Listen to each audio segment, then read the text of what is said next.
Here's how to forward your Gmail emails to another Gmail account in 2026. Before we start, don't forget to like the video and subscribe.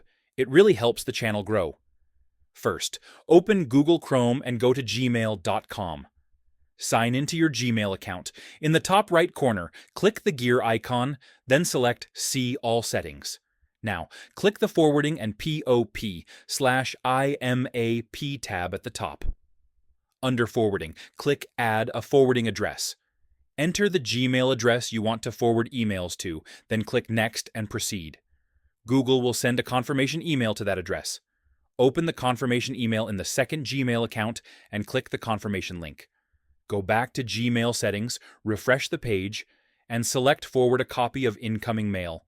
Choose what happens to the original emails, keep them, archive them, or delete them, and click Save Changes at the bottom. And that's it. Your Gmail emails will now automatically forward to another Gmail account.